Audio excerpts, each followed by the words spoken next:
உத்தமோத்தம பிறவியான சனாதன ஹிந்து தர்ம பிறவி எடுத்த எல்லோரும் புரிந்து கொள்ளுங்கள். உங்கள் வாழ்வின் முதற்கடமை தர்மம் காத்தல். தர்மம் காக்க தர்மம் உங்களை காக்கும். சனாதன ஹிந்து தர்மம் காக்க மறந்திட்டால் வாழும் உரிமையை நீங்கள் இழந்து விடுகின்றீர்கள். அதற்கு மேல் வாழ்ந்தென்ன அழிந்தென்ன? பூமிக்கு பாரம் குறையட்டும் என்று அசுரர்களும் ராட்சதர்களும் உங்களை உண்டு தீர்க்கின்றார்கள். அதையும் மாயை கண்டு சும்மாவிருப்பாள். பிரபஞ்ச ரகசியத்தை, பிறவியின் ரகசியத்தை உலகிற்கெல்லாம் உத்தரமாய்ச் சொல்லிவிட்டேன். புரிந்து வாழ்வில் நடந்து உயிரை பத்திரமாய் பார்த்துக் கொள்ளுங்கள். அன்னை சொல்லும் அருள் சத்தியம் இது. ஓம் ஓம் ஓம்.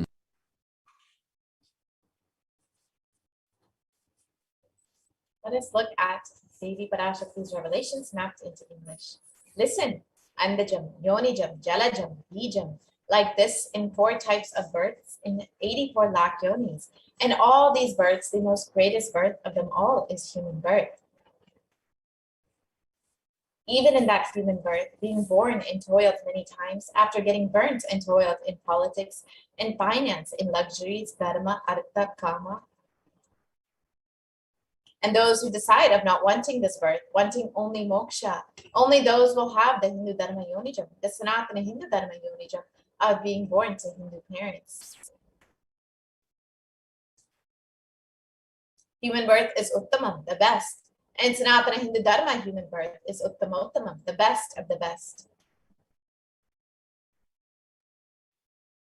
Everyone who took this Uttamottama birth has the responsibility of protecting the science of living enlightenment and Sanatana Dharma.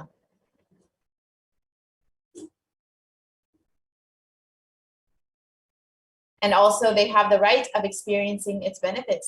This right was given to them because of their commitment given by them to do this responsibility. After coming to Bhuloka, by getting mentally deluded and forgetting the Dharma of protecting Sanatana Dharma, Maya, she is taking away all their souls. Understand carefully, I am giving the Sanatana Hindu Dharma Yonijam only for those who gave the commitment of protecting Sanatana Dharma, even by giving their life. After getting the body, because of painful deluge, not dropping fear and greed, for those who forgot to protect Sanatana Hindu Dharma, Maya, she will immediately add them all to the list of those who are not worthy of living. Therefore, Rakshasas and Asuras are automatically taking away their life.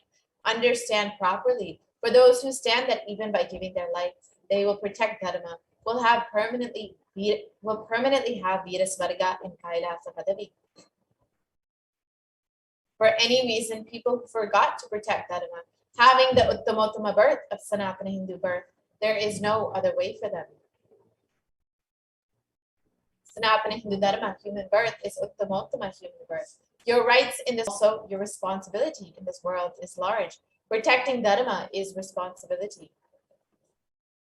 Those who do not protect Dharma, they do not have the right to live. Understand properly, all those who took the Uttamottama birth, which is Sanatana Hindu birth, all of you understand.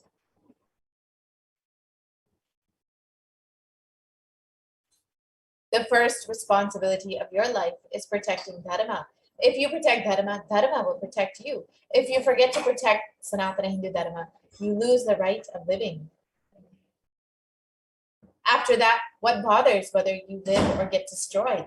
Asuras and Rakshasas will eat you, so that the burden on earth is reduced. Seeing that, Maya, she will keep quiet. So now, let us understand what is the responsibility of Hindus as revealed by Devi Parashakti. Hinduism represents the world's most ancient yet progressive indigenous spiritual tradition.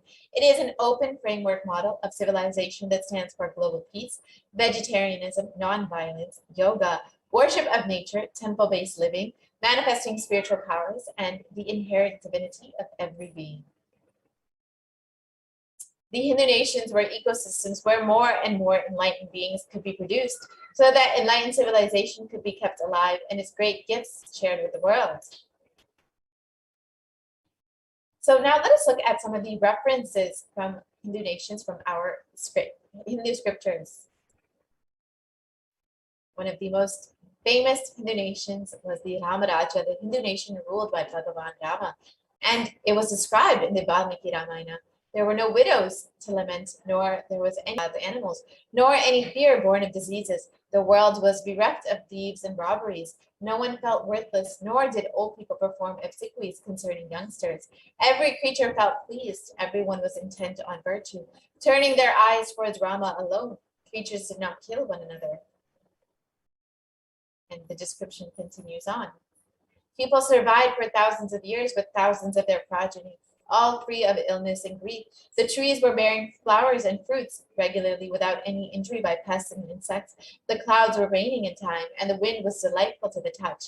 Every caste was performing their own duties, satisfied with their own work and bereft of any greed. People were intent on virtue and lived without telling lies. All people were endowed with excellent characteristics. All were engaged in virtue. And another famous Hindu kingdom was the Hastinapur kingdom, ruled by Yudhishthira, and it was described in the Srimad Mahabharata. Devas granted rains to fulfill all wants. The world became free of all diseases. There was no hunger or thirst anywhere. There was no misery. Those without livelihood were given livelihood. There was abundance all around. There were no worldly worries left for anyone, and there was no cause for fear either. Happiness on earth was in fact greater than even in the heavens. And the Hindu nations had so much to contribute to the world in every field, in the field of enlightenment, health, medicine, art, science, technology, aviation, dance and music, clothes and jewelry, social systems, judicial systems, political systems, legal systems. In every field, Hinduism gave a breakthrough. So now let us understand how exactly our Hindu nations were destroyed over the course of 1,000 years. We faced a three-phase attack. Let us look at each of these attacks. The first phase of the destruction of the Hindu civilization were the Islamic invasions between 800 and 1700 AD. This was the physical destruction of the Hindu civilization, and Will Durant, a famous historian, has described the Mohammedan conquest of India is probably the bloodiest story in history. The Islamic historians and scholars have recorded with great glee and pride these slaughters of Hindus, forced conversions, abduction of Hindu women and children to slave markets, and the destruction of temples that were carried out by the warriors of Islam during 800 to 1700 AD. Millions of Hindus were converted to Islam by sword during this period, and millions more were raped and murdered and dismembered. And the Islamic law prescribed for Hindus, as conveyed by Khilji, is described that Hindus are like mud. If silver is demanded from them, they must with greatest humility offer gold. If a Mohammedan desires to spit into a Hindu's mouth, the Hindu should open it wide for that purpose. God created Hindus to be slaves for the Mohammedans. The Prophet hath ordained that if the Hindus do not accept Islam, they should be imprisoned, tortured, and finally put to death, and their property confiscated. To keep Hindus in abasement is especially a religious duty because they are the most inveterate enemies of the Prophet. So you can see how barbaric the Islamic invasions were. And because of these Islamic invasions, you'll see how many Hindus were killed during this time. Over 200 million Hindus were slaughtered by the Muslim invaders. Over 100,000 temples were destroyed, and over 1 million deities and sculptures were destroyed. And it's described, the conquering armies burnt villages, devastated the land, plundered people's wealth, took Brahmins and children and women of all classes captive, flogged them with thongs of rawhide, carried a moving prison with them, and converted the prisoners to obsequious Turks. The next phase of the destruction of the Hindu civilization came with the British occupation. This was between 1700 and 1947 AD. This was the economic and psychological destruction of the Hindu civilization. Again, Will Durant has described that I have seen a great people starving to death before my eyes. I am convinced that this exhaustion and starvation are due not, as their beneficiaries claim, to overpopulation and superstition, but to the most sordid and criminal exploitation of one nation by another in all recorded history. Here you can see the photos of children who were victims of the artificial famines imposed by the British. And the British occupation, during the British occupation, the British Empire used all possible means to destroy Hindu and civil cultural institutions in order to delete indigenous people of India so that they would become slaves in their own homeland. This included discriminatory laws to instill feelings of racial inferiority, engineering artificial famines to starve the natives into submission, annexing Hindu kingdoms to undermine the native rule, mistranslating Hindu scriptures to instill anti-Hindu narratives, destroying the indigenous Gurukul education system, which was the backbone of the Hindu civilization, and destroying the local industries, enforcing importation of British goods, and also banning Indians from owning or producing firearms. And during the British occupation, over $45 trillion was looted from India over the course of 200 years, and 45 million Hindus were put to death due to artificial famines and imposed poverty by the British, and over 680 native kingdoms were usurped by the British Raj. Sashi Tharoor of the Indian Parliament has described that the British came to one of the richest countries of the world, and over 200 years of exploitation, looting, and destruction reduced it to a poster child of third world poverty.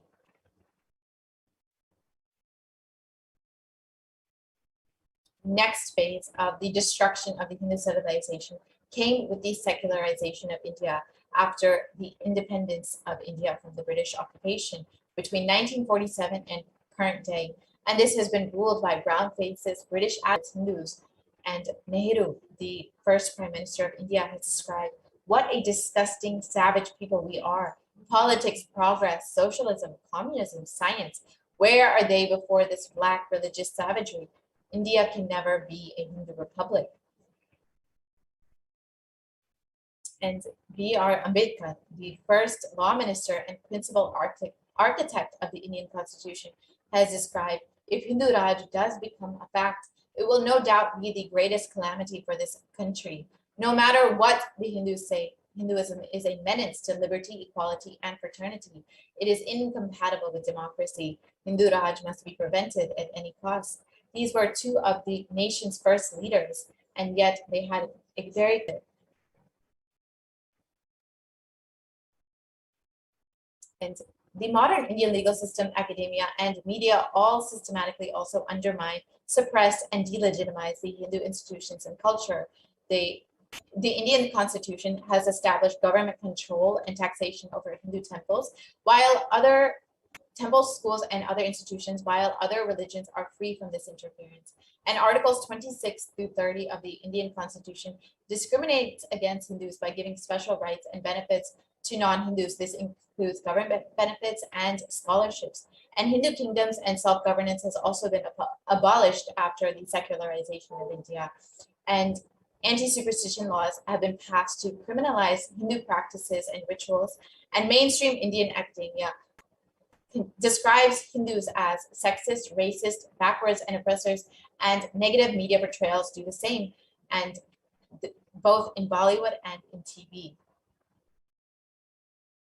And media narratives have been used to stereotype and demoralize Hindus. Bollywood and other mainstream media outlets consistently portray Hindu gods and gurus as cartoonish, dishonest, corrupt, sex fiends, and in a manner that is similar to the British imperial propaganda. Media narratives are used to shape human consciousness and further political agenda. The racist British colonial stereotypes portraying Hindus as superstitious, backwards, dishonest, corrupt are perpetuated by their British brown successors in modern day India, completely unabated. Here you can see some of the examples of how Hindus, Hindu gurus, and Hindu gods are portrayed in Indian media. So now let us look at the revival of the Hindu nations. The vision that the Supreme Concept of Hinduism has given for the Hindu civilization, described the Hindu nation, is for reviving this whole life of enlightened civilization and all the great things it has to offer to the world. This is, of course, as they be revealed, the responsibility of Hindus to protect the science of enlightenment and Sanatana Hindu Dharma, bringing legitimacy to all the offerings Sanatana Hindu Dharma has, and sharing it with the whole world is the purpose of this Kaila.